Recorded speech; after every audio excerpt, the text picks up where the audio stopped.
Hello everyone, this is classy commerce. तो पिछली video में हमने किए थे फाइनेंशियल रेशियोज और फाइनेंशियल रेशियो में पहला रेशियो किया था लिक्विडिटी रेशियोज। अब हम दूसरा रेशियो कर रहे हैं सॉल्वेंसी रेशियोज। सॉल्वेंसी रेशियोज का एक इंट्रोडक्शन लेते हैं पहले। Solvency ratios, these ratios are calculated to assess the ability of the firm to meet its long-term liabilities as and when they become due। तो सॉल्वेंसी रेशियोज क्या होते हैं? Solvency ratio हम कैलकुलेट करते हैं ताकि हम जान सके कि फर्म की क्या एबिलिटी है अपनी लॉन्ग टर्म लाइबिलिटीज को पे करने की जैसे ही वो ड्यू हो जाती हैं। क्या फर्म अपनी लाइबिलिटीज को सही टाइम पे कर सकती है, लॉन्ग टर्म लाइबिलिटीज को, as and when they become due. These ratios reveal as to how much amount in a business has been invested by the proprietors and how much amount has been raised from outside sources। In ratio के जरिए हम ये भी पता लगाते हैं कि कितना अमाउंट लॉन्ग टर्म का इन्वेस्ट किया है प्रोप्राइटर्स ने, यानी जो कंपनी की बात करें तो शेयर होल्डर्स जो होते हैं उन्होंने, और कितना अमाउंट हमने बाहर से आउटसाइड सोर्सेज से लिया है जैसे loans, debentures etcetera.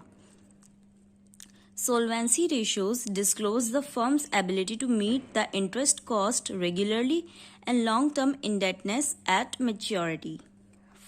Solvency ratios ये भी बताती कि फर्म कितनी एबल है अपनी इंटरेस्ट कॉस्ट को, जो वो आउटसाइड सोर्सेज से अमाउंट लेती है, उस पे वो कितनी एबल है, कितनी सक्षम है उसकी इंटरेस्ट कॉस्ट को रेगुलरली मीट करने में, उसकी कॉस्ट को देने में, और long term indebtedness eight maturity, मतलब मेच्योरिटी के टाइम पे जो उनको अमाउंट पे करना होता है उसको पे करने के लिए कितनी सक्षम है। अब सोल्वेंसी रेशियोज कौन कौन से होते हैं जो हमें पढ़ने हैं वो देखते हैं। पहला है डेट इक्विटी रेशियो, दूसरा total asset to debt ratio, next है प्रोप्राइटरी रेशियो और लास्ट है इंटरेस्ट कवरेज रेशियो। अब हम पढ़ते हैं डेट इक्विटी रेशियो के बारे में। डेट इक्विटी रेशियो क्या होता है? This ratio expresses the relationship between long term debts and shareholders fund. ये रेशियो हमें बताता है relation between long term debts और शेयर होल्डर फंड्स के बीच में। It indicates the proportion of funds which are acquired by long term borrowings in comparison to shareholders fund, कि हमने कितने लॉन्ग टर्म फंड्स एक्वायर किए हैं shareholder के फंड्स के कंपैरिजन में। This ratio is calculated to ascertain the soundness of long-term financial policies of the firm, कि firm ने जो लॉन्ग टर्म फाइनेंशियल लोन्स लिए हैं तो वो क्या हमने प्रोप्राइटर्स की फंड्स के किस प्रपोर्शन में लिए हैं, क्या वो हमारी पॉलिसी जो है लोन लेने की वो साउंड है या नहीं, ये डेट इक्विटी रेशियो बताता है। डेट इक्विटी रेशियो को हम कैलकुलेट कैसे करते हैं? Debt upon equity, long term debt upon shareholders fund, या फिर नेटवर्थ भी कहते हैं इसको। तो इस रेशियो से हमें ये पता चलता है कि हमने इक्विटी के कंपैरिजन में कितना डेट लिया हुआ है। तो अब हम देखते हैं लॉन्ग टर्म डेट्स में क्या क्या आता है। These includes long term borrowings and long term provisions which mature after 1 year, for example debentures, mortgage loan, bank loan, loans from financial institution and public deposits etcetera.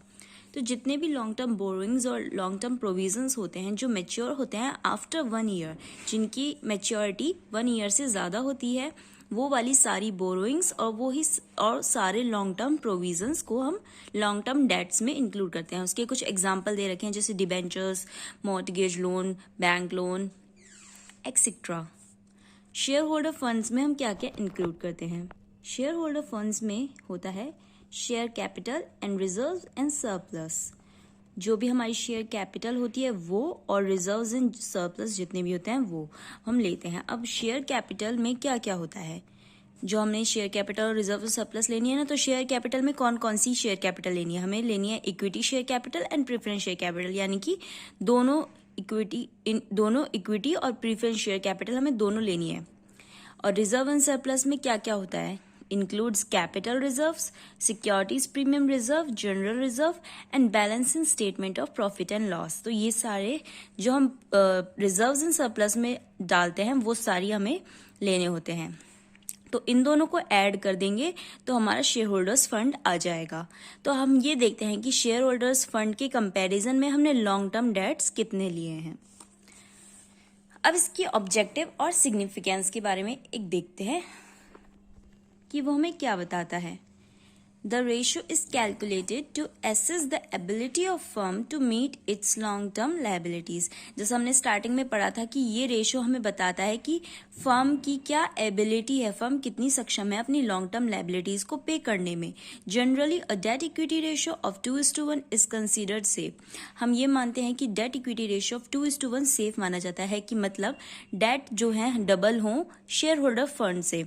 उससे ज्यादा ratio risky माना जाता है, और ये माना जाता है कि जितना लोअर है रेशो उतना ही लेंडर्स के लिए वो अच्छा है रेशो, कि लेंडर्स देखेंगे कि सारा पैसा इनका लैंडिंग का नहीं है, मतलब सारा आउटसाइड सोर्सेज से नहीं लिया। अगर आउटसाइड सोर्सेज से कम पैसा होगा और शेयर होल्डर्स का पैसा ज्यादा होगा तो उनको ये उम्मीद रहेगी कि हमारे पैसे वो पे कर देंगे, क्योंकि शेयर होल्डर्स के पैसे ज्यादा हैं। तो अगर इन केस कंपनी पे नहीं कर पाती तो शेयर होल्डर्स के पास हमारा इतना पैसा है कि वो हमारे लोन्स को चुका देंगे। इसमें लिखा भी है the lower this ratio the better it is for long term lenders because they are more secure in that case. Lower than 2:1 debt equity ratio provide sufficient protection to long term lenders. ये note कर सकते हैं आप इसका formula.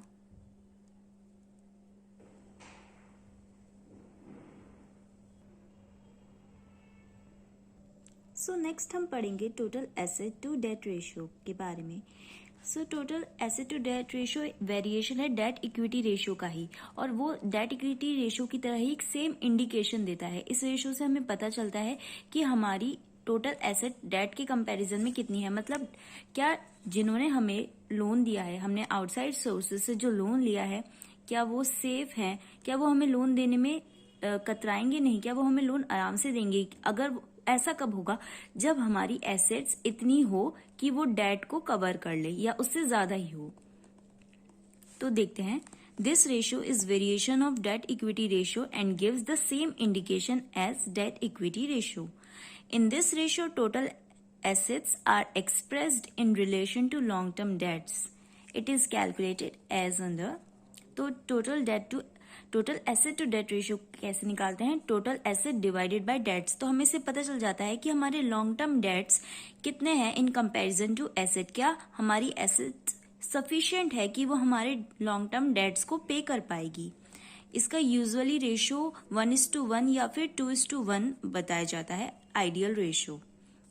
और total assets में हमें क्या क्या लेना है, सारी non current assets, tangible and intangible, non current investments, long term loans and advances and current assets. तो नॉन करंट एसेट्स जितनी भी होती हैं सारी, जैसे tangible, intangible, non current investment, long term loans, advances, सब कुछ, और सारी करंट एसेट्स। तो मतलब कि टोटली जितनी भी एसेट्स हैं वो सारी लेनी होती है। और डेट वही है जैसे पहले हमने देखा था, लॉन्ग टर्म डेट्स क्या होगा, long term borrowings plus long term provisions. तो डेट चेंज नहीं हुआ, डेट वही है, क्योंकि लॉन्ग टर्म डेट ही लेना है हमें यहाँ पर भी। तो इसका ऑब्जेक्टिव और सिग्निफिकेंस देखते हैं। The ratio expresses the relation between total assets and long-term debts. It measures the extent to which long-term debts are covered by asset, which indicates the margin of safety available to the provider of long-term loans. तो जो हमें loan देंगे outside sources से, जब हम loan लेंगे तो वो देखना चाहेंगे कि हमारा एसेट टू डेट रेशियो क्या है। अगर हमारा एसेट टू डेट रेशियो ज्यादा होगा तो उनको एक सेफ्टी मिलेगी, सेंस ऑफ सेफ्टी मिलेगी कि हाँ हमारा डेट चुकाने के लिए इनके पास सफिशिएंट टोटल एसेट्स हैं और वो हमारा डेट चुका पाएंगे। A higher total to asset debt ratio implies the use of lower debt in the financing of the assets, which means a larger safety of margin for lenders. अगर हमारा ratio ज्यादा है, ये इम्प्लाई करता है कि हमारी बैलेंस शीट में, हमारी फर्म में, हमारी कंपनी में डेट का रेशियो कम है, डेट कंपैरेटिवली कम है। इससे उन्हें एक लार्जर मार्जिन ऑफ सेफ्टी मिलता है, एक सेफ्टी सिक्योरिटी फील होती है लेंडर्स को, और वो हमें लोन देते हैं। On the other hand low ratio represents risky financial position as it implies use of higher debts in the financing of assets of the business. अगर हम ज़्यादा लोन लेंगे तो एक रिस्की पोजीशन रहेगी, क्योंकि हमें लोन चुकाना भी होगा, उसका इंटरेस्ट भी पे करना होगा, तो फर्म के लिए वो एक रिस्की पोजीशन होगी. अगर हमने ज़्यादा ही लोन ले रखा होगा तो अगर हम उसके बाद भी किसी और से लोन लेंगे तो जब वो जिससे भी हम लोन लेंगे उसको एक सेंस ऑफ इनसिक्योरिटी फील होता रहेगा कि हमारा लोन वो चुका भी पाएंगे कि नहीं. इसलिए लो रेशो अच्छा नहीं होता और हाई रेशो अच्छा होता है. इसका आइडियल रेशो तो हमने देख ही लिया था 1:1 या फिर 2:1 होता है. Proprietary ratio. प्रोप्राइटरी रेशो क्या इंडिकेट करता है? ये इंडिकेट करता है proportion of total assets funded by the owners और शेयर होल्डर्स. इसको हम कैसे कैलकुलेट करते हैं? इसको हम कैलकुलेट करते हैं इक्विटी बाय टोटल एसेट्स, और इक्विटी को हम प्रोप्राइटर्स फंड और शेयर होल्डर्स फंड्स भी कह सकते हैं, और टोटल एसेट्स वही हमारी non current assets plus current assets. Equity वही पहले जो हमने डेट इक्विटी रेशियो में देखा था वही है कि share capital plus reserves in surplus, और टोटल एसेट्स जो हमने अभी पहले total asset to debt ratio में देखा non current assets plus current assets. तो प्रोप्राइटरी रेशियो हम कैलकुलेट क्यों करते हैं? प्रोप्राइटरी रेशियो हम कैलकुलेट इसलिए ताकि हमें पता चल सके कि हमारी टोटल एसेट्स जो है कितनी फंडेड है बाय शेयर होल्डर्स फंड, की शेयर होल्डर के पैसों से कितनी फंडेड है. अगर हमारी एसेट्स शेयर होल्डर के पैसों से ज्यादा फंडेड होगी, यानी कि हमारी एसेट शेयर होल्डर्स के मतलब शेयर होल्डर्स के फंड्स के कंपैरिजन में होगी ज्यादा, मतलब शेयर होल्डर्स का फंड ज्यादा होगा और हमने जो आउटसाइड से लोन लिया होगा वो कम होगा, तो हमारी एक फर्म की साउंड पोजीशन होगी, साउंड फाइनेंशियल पोजीशन होगी, क्योंकि इससे हमें पता चलेगा हमने ज्यादा लोन ले नहीं रखा बाहर से, हमारी इंटरेस्ट लायबिलिटी ज्यादा नहीं है और हमारी फर्म एक अच्छी पोजीशन में है, हमें शेयर होल्डर से ज्यादा पैसे मिल रहे हैं. और ये लैंडर्स की पॉइंट ऑफ व्यू से भी अच्छा है, क्योंकि अगर लॉन्ग टर्म लैंडर्स हमें पैसे देंगे तो वो देखना चाहेंगे कि हमारे पास लैंडर्स ज्यादा हैं या कम है. अगर हमारे पास लैंडर्स कम होंगे और हमारे शेयर होल्डर्स से ज्यादा फंडेड होगा तो उन्हें लगेगा कि हाँ एक सेंस ऑफ सिक्योरिटी है, यहाँ पे हम यहाँ पे पैसा दे सकते हैं और हमें हमारा पैसा वापस मिलने की कोई गारंटी भी है. तो इसलिए इसमें देखते हैं a higher proprietary ratio is generally treated as indicator of sound financial position from long-term point of view, because it means that a large proportion of total asset is funded by equity and hence the firm is less dependent on external source. वही ये बोल रहा है कि एक higher proprietary ratio होगा तो हमारी फर्म की फाइनेंशियल पोजीशन अच्छी होगी, क्योंकि इसका मतलब अब हायर रेशियो है तो इसका मतलब क्या है कि हमारा जो एक large proportion of total asset है वो प्रोवाइड किया गया है इक्विटी के द्वारा, ना कि लॉन्ग टर्म लोन्स के द्वारा. और इसी तरह इसकी वजह से हमें एक्सटर्नल सोर्सेज पे कम डिपेंड रहना पड़ेगा. पर उसी के कॉन्ट्रेरी देखें तो एक low proprietary ratio is danger signal. Low proprietary ratio danger signal है लॉन्ग टर्म लैंडर्स के लिए, क्योंकि ये इंडिकेट करता है एक low margin of safety. The lower the ratio, the less secured are long-term loans and they face the risk of losing their money. तो उनको ऐसा रहेगा कि उनको ऐसा रिस्क रहेगा कि वो उनका मनी लूज कर देंगे, उनको शायद वो वापस ना मिले, तो हो सकता है वो हमें लोन ना देना चाहे इन केस हमें नीड होगी. तो इसलिए हायर द बेटर. लास्ट है interest coverage ratio. Interest coverage ratio क्या होता है? इंटरेस्ट कवरेज रेशियो होता है ratio of profit before charging interest and income tax divided by fix interest charges. तो मतलब इन दोनों को डिवाइड करने से हमें पता क्या चलता है? इन दोनों को हमें डिवाइड करने से पता चलता है कि हमारा प्रॉफिट कितना है फिक्स इंटरेस्ट चार्ज के अगेंस्ट, कि मतलब हम उतना ही इंटरेस्ट कितनी बार पे कर सकते हैं हमारे प्रॉफिट से. मतलब जैसे मैं आपको एग्जांपल देती हूँ, मान लीजिए हमारा profit before charging interest and income tax है 1 लाख और हमारे फिक्स्ड इंटरेस्ट चार्जेस है 10,000. तो 1 लाख डिवाइड बाय 10,000 आएगा 10 टाइम्स, मतलब कि हम 10,000 जितना इंटरेस्ट अपने प्रॉफिट से 10 बार पे कर सकते हैं. तो हम मतलब कि हमारी प्रॉफिट्स अच्छे हैं, हमारे प्रॉफिट्स इतने सफिशिएंट है कि हम इंटरेस्ट को आसानी से पे कर सकते हैं. तो इंटरेस्ट कवरेज रेशियो क्या होता है? इंटरेस्ट कवरेज रेशियो को हम डेट सर्विस रेशियो भी कहते हैं और इसको कैलकुलेट करते हैं by dividing profit before charging interest and tax, जिसको PBIT भी कहते हैं, और डिवाइड करते हैं हम इसको फिक्स्ड इंटरेस्ट चार्जेस से। इस फॉर्मूले को नोट कर लीजिए। और एक इम्पॉर्टेंट बात, ये टाइम्स में कैलकुलेट होता है। जैसे इससे पहले 3 जो भी रेशो हमने कैलकुलेट किए वो सिंपल रेशो में हो रहा है कैलकुलेट, 2:1, 1:1, बट ये टाइम्स में कैलकुलेट होता है। अब इसमें एक बात है कि हमने profit before interest and income tax ही क्यों लिया, profit after interest and income tax क्यों नहीं लिया?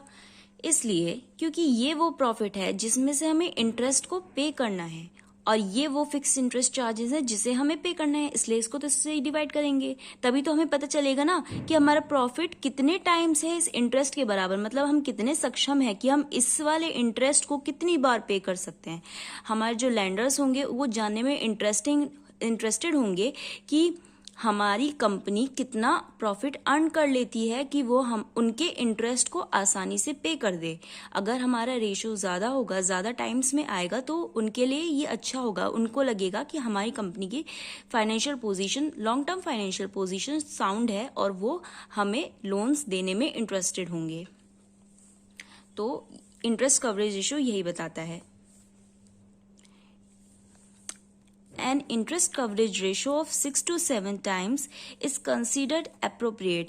It is also indicate that extent to which profit can decline without in any way affecting the firm's ability to meet its fixed interest obligation. मतलब ये बताता है कि हम किस एक्सटेंट तक प्रॉफिट से पे कर सकते हैं फिक्स्ड इंटरेस्ट चार्जेस को बिना अपनी एबिलिटी को खत्म किए।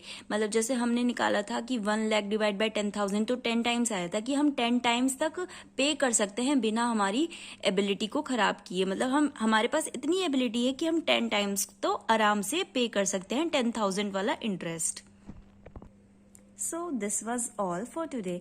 सॉल्वेंसी रेशियोज तो कंप्लीट हो गए हैं। अब नेक्स्ट जो रेशियोज बचे हैं वो हम नेक्स्ट वीडियोज में कवर करेंगे। तब तक के लिए stay tuned, keep on watching classic commerce. Like, share and subscribe. Thank you.